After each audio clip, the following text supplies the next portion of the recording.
Hollywood continues to play in our faces. There are more remakes, sequels, prequels, constantly trying to reinvent, recycle narratives, right? There's room to fund so many other original stories from independent filmmakers. It's not going to happen in Hollywood. Not at least at the rate in which we'd like to see it. If we really love film and we want more original stories, I have several ideas about this, so I'm going to take you on right through all of these.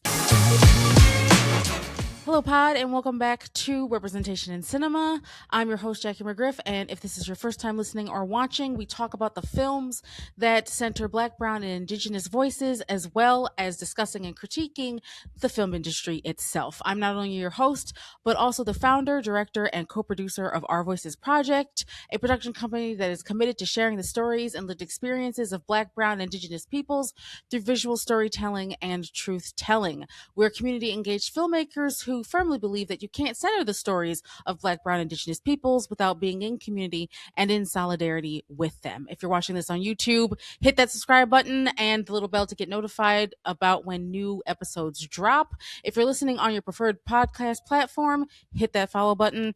If you love what you hear on tonight's episode, make sure you rate us 5 stars and leave a comment to share your thoughts about what you loved and any of the things that we brought up in this episode. Now, this episode is going to look a little different. We're taking a short break between honoring Black directors for a second to talk about something that's been on my mind for a while now. Actually, let's just say years, but since it's been coming up recently in conversation across the board, I thought I would bring it up today.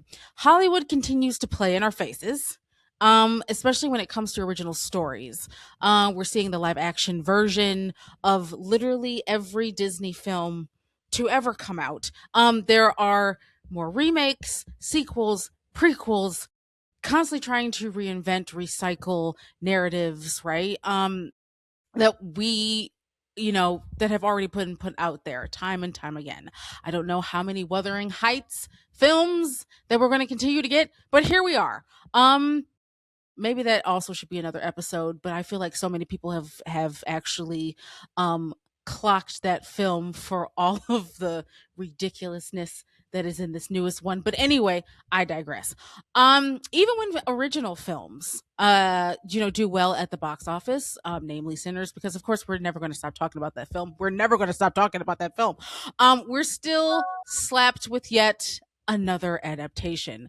Now, this is of course no shade to book, play, and musical adaptations, nor is it at documentaries or any narratives based on true events from news stories, because those, while not original, are still taking creative licenses, with the source material, thus making it its own thing, right? For instance, so you have something like the Hunger Games franchise. Those were originally books, but then they were made into films, and each, if between the books and the films, each is its own separate thing. Again, while it's taking from the source material, the Hunger Games, the movie versus the book, it's still its own thing. And by the way, for anyone who appreciates hot takes, I actually liked the films more than I did the books. If you want to argue with me, you know what? That's fine. You can go into the comments. Feel free. But I'm sorry. Much respect, but I think the films did better. But anyway, I would argue now, because audiences want original stories, as we've seen, with original stories, having, their success stories, we're seeing, these films perform well at the box office. There's room to fund so many other original stories from independent filmmakers. For everyone who's been arguing this with me across the board, and have been saying this for a long time, it's not going to happen in Hollywood. Not at least at the rate in which we'd like to see it. And even with our own demands, just with buying a ticket at the box office, studios are still going to continue to milk these franchises, these remakes and everything for everything that it's worth. If I have to see another Fast and the Furious franchise, I'm going, or like another thing, another Saw, of any of these like films that obviously people are going to, they love it, but I'm like, there's also room for original stories. So, with all of that said, what can we do? Well, if we really love films, right? If we're as big of a film fan, that we say that we are, and we want more original stories, that means doing a little bit more work on our part, just a little bit, just a little bit. And I'm going to take you actually through several different ways in order to do that. Being an independent filmmaker myself, and being someone who loves films and supports other film other filmmakers, just out here doing everything that they can, not only just to tell original stories, but then to also get that out there. I have several ideas about this, so I'm going to take you on right through all of these. Starting with visiting your local art house theater. Now, here in Rochester, we have the Little Theater, which holds both independent as well as foreign films. And speaking of foreign films, I'm going to quote the incredible director behind Parasite and Snowpiercer, Bong Joon-ho, who said, "Once you overcome the 1 inch tall barrier of subtitles, you will be introduced to so many more amazing films." And boy, was he right. If you're not already watching foreign films, you're seriously missing out. But movie theaters like the Little Theater offer so many of these films that you may not have heard of, if you're regularly going to Cinemark or Regal. Actually, Regal, that reference actually might be old now because there's so many Regal theaters that have gone. But if you are more used to these, again, bigger sort of like movie houses and everything, right? It's less likely that you're going to see more of these like independent and foreign films. So if you do have an art house theater near you, I would highly recommend that you go and you watch. You're going to see you're going to see the original films, you're going to see some very weird films, you're going to see films that make you think about things that you may not have ever thought of. You're going to get some insight into other cultures, especially when you're talking about foreign films. But even here within the United States, there have been so many things that have been touched on that I wouldn't normally get in like a big blockbuster, or even with your like standard drama or romantic comedy or anything like that. These are the kinds of films that folks tend to flock to, especially with challenging your own worldview. I know I've watched so many documentaries that do this. I've watched so many foreign films that do this. If you've ever watched the Oscars, a shout out to my people who do watch the Oscars, and you see short best short doc, best live action short, and you're wondering, where the heck am I supposed to watch these? That's where you go. These art house theaters, that's where you go to watch these films. The Little Theater being one of them. So if that is you, if you're in a city that has a movie house like that, I would highly suggest that you go to that theater and regularly attend. You're going to see some interesting things. Now, if you don't have that around, if you're not sure where else to go or what else to do or how to get access to more independent films, what I would also suggest is that you go and visit filmfreeway.com. Now, if you're wondering, Jackie, what the heck is filmfreeway.com? This is where independent filmmakers like myself go to actually enter film festivals. So oftentimes what will happen is, we finished the film. Now we have to get it out to the masses. We have to get it in front of audiences like all over. We're building strategy to try to build our audiences around this, to either hopefully get it on a streaming service or, into theaters. There's plenty of ways in which we can get people to see our film, and film festivals are definitely one of them. So if you're wanting to support independent filmmakers, you go to filmfreeway.com. So that's all one word, Film Freeway. Okay. .com. What you're going to do is you're going to go to that search bar. You're going to put in the city. So your city, wherever you're from, you're going to put that in. It's going to kick back a bunch of different film festivals. Now, depending on where you live, this may or may not be a viable option. If you're in like cities like New York and LA, you're going to have a ton. You're going to have a ton of film festivals to choose from. If you're living somewhere that is less populated, or just has less access, to that kind of capability, because film festivals do take a lot of work. They take a lot of time. These are often volunteer run festivals. So If you're in a city like that, I have some more options for you. But for those of you who go in and you type your city into the search bar and you have a few, what you're going to do is you're going to select two or three of these film festivals. Now, again, for my people who are in bigger cities, um, this may be more difficult because, like New York or LA, you're going to have like 10 to 15 festivals to choose from rather than you just like three or four.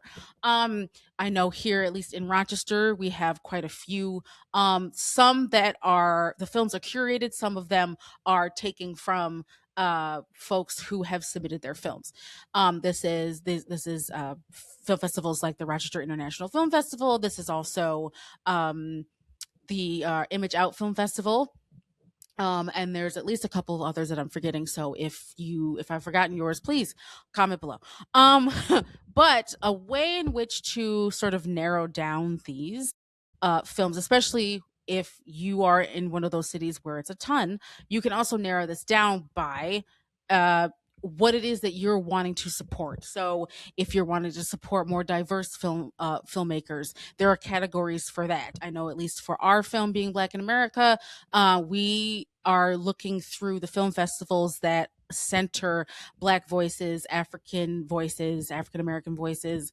Um, and so we're wanting to get around, obviously, folks who want to hear more from Black voices, and that center Black stories. If you are someone who is wanting to support more Arab voices, if you're supporting more Latin voices, there are also categories, right, that you can narrow each of these film festivals down by. If you're wanting to support queer filmmakers, you can also narrow it down by that. If you are also trying to narrow it down by genre, right? So you want to find more documentaries, you want to find more like horror. We also have a film festival, by the way, that does that, horror and sci-fi. That would be the Anomaly Film Festival. See, I didn't forget y'all. I did not forget y'all. Please don't come at me. Um so if you're wanting to, search for specific genre films, you can also do that. There are so many different categories that you can narrow down to. Now, for my people who don't really have any film festivals nearby, what you can also do, there is an online option. So you can search for online film festivals where you're able to go and watch. Now, once you've narrowed down the film festivals that you're looking into, like I said, if you have two or three, that is good enough. If you're more ambitious, absolutely go for more film festivals. But I feel like between maybe one and three film festivals are usually, enough that folks can handle. If these are, two or three, oftentimes, if especially if they're in within the same city, they don't tend to overlap, so you can actually like spread, you know these throughout, so you're not breaking the bank all at the same time, depending on, obviously, like the pricing of the tickets at each film festival.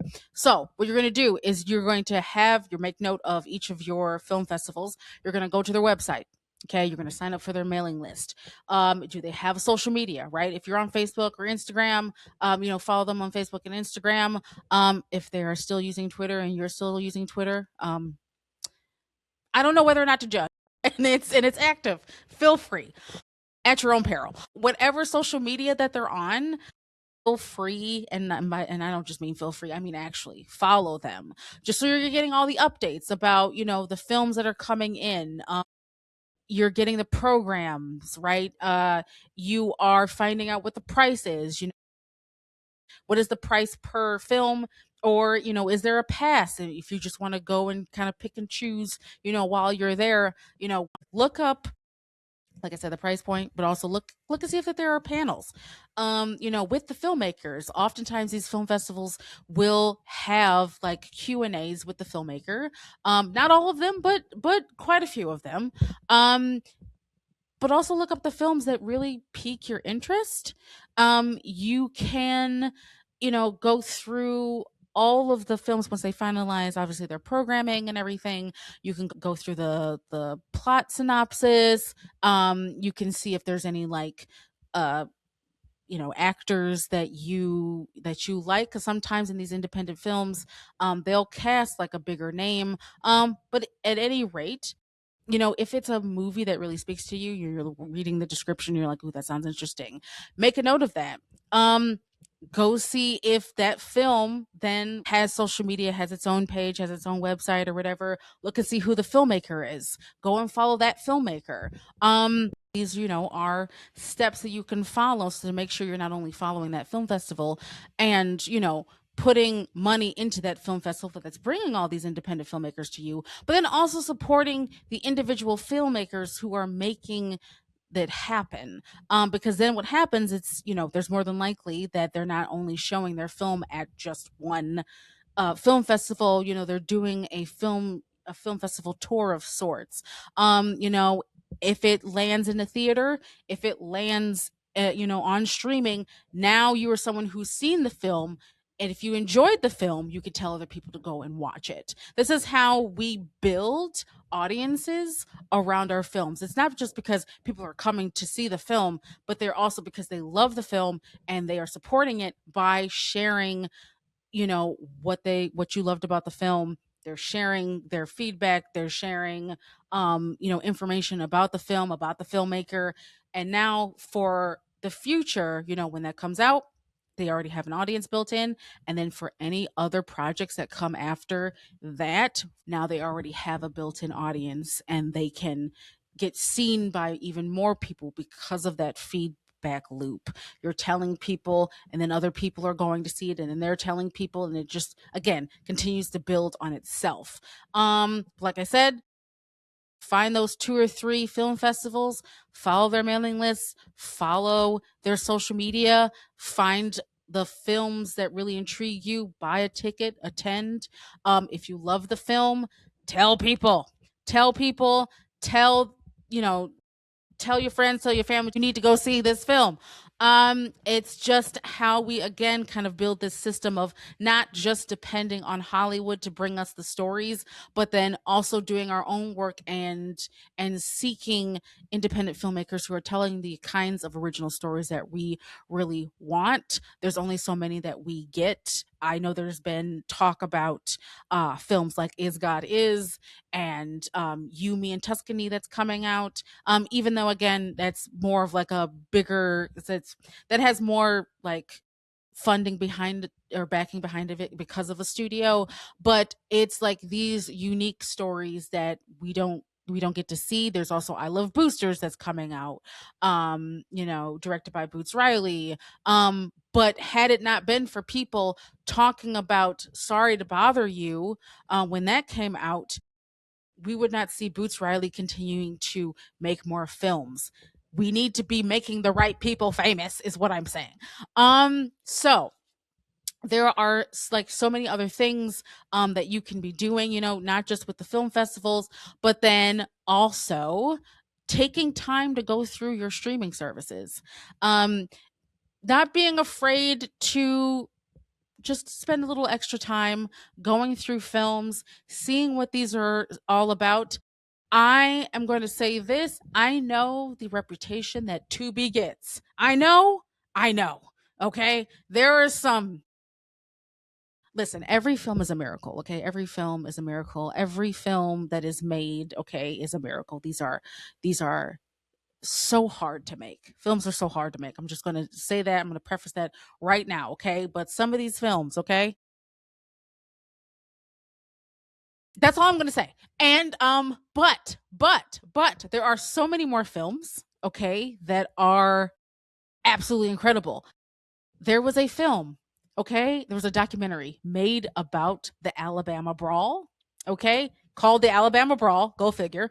And it's a decent film. It's a decent film. It actually gives a lot of context to what happened, right? So, of course, if you are familiar, with that story, if you're not familiar with it, just look up Alabama Brawl. Like it's all over, but explaining the context, and the historical ties of why there was so much tension as to why this happened. Really gets it dives deeper into like what all of us saw right through TikTok, through Instagram, through Facebook, and providing more context for that and also results, right? Because we're only getting a snippet, but it really, that documentary like dives into so much more that was going on.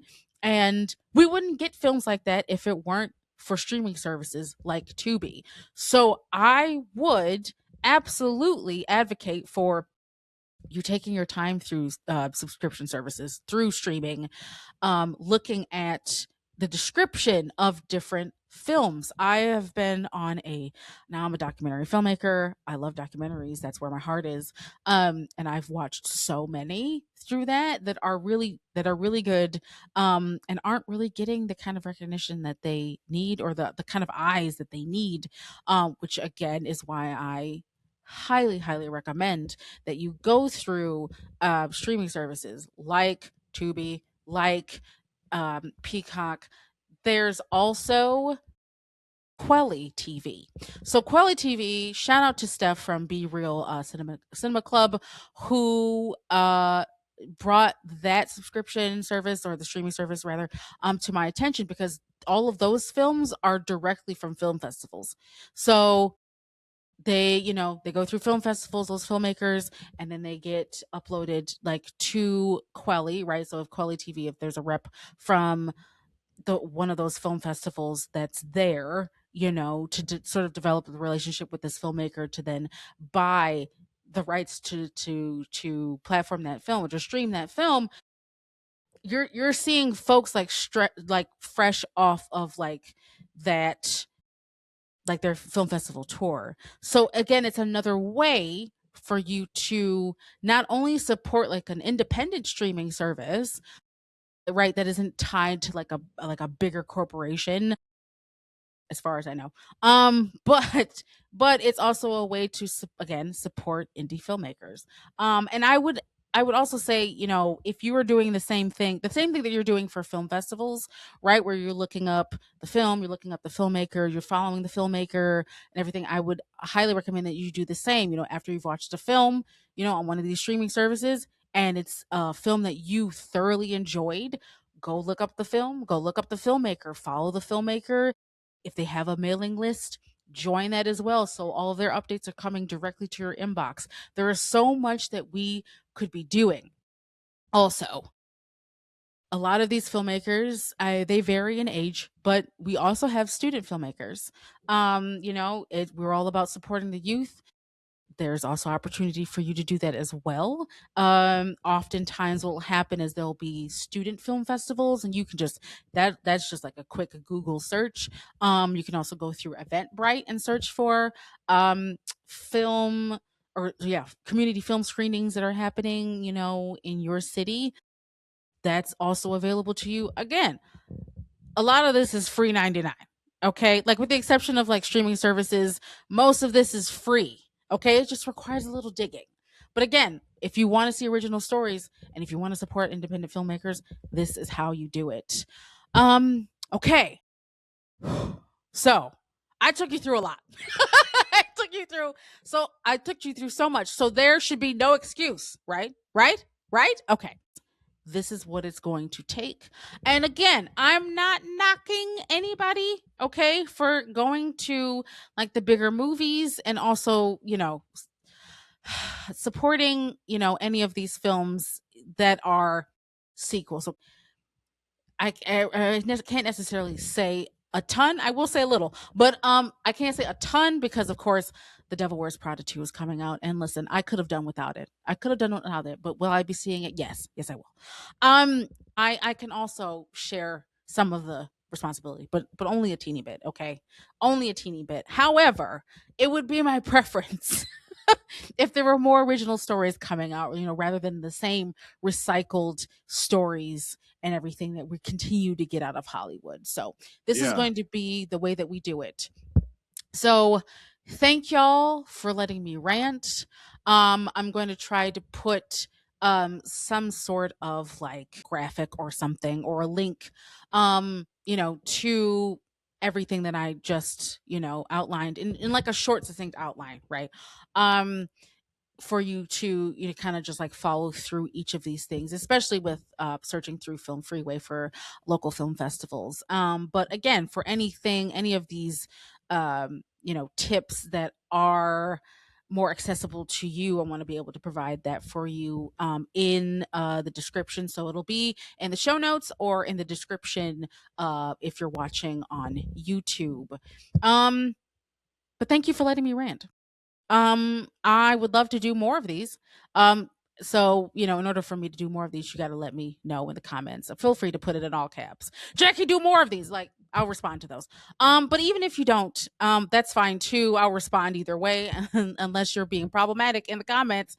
Um, which is unfortunately the territory, especially when we're doing this on YouTube. But it is what it is. So yeah, let me know if you enjoyed this. Like I said, I would love to do more videos like this, providing tips, or if you just want me to get on a soapbox, for 15 to 20 minutes, I'm good with doing that too. Rather than me just, talking to myself here in my apartment. If you also want to see those rants, I'd be happy to give them to you.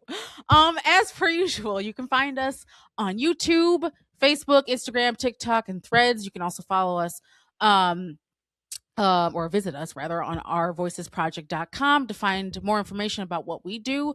Support the indie filmmaker that you are listening to right now by signing up for our newsletter on our website to be the first to get notifications about new podcast episodes, upcoming community screenings, and panel discussions and new film projects.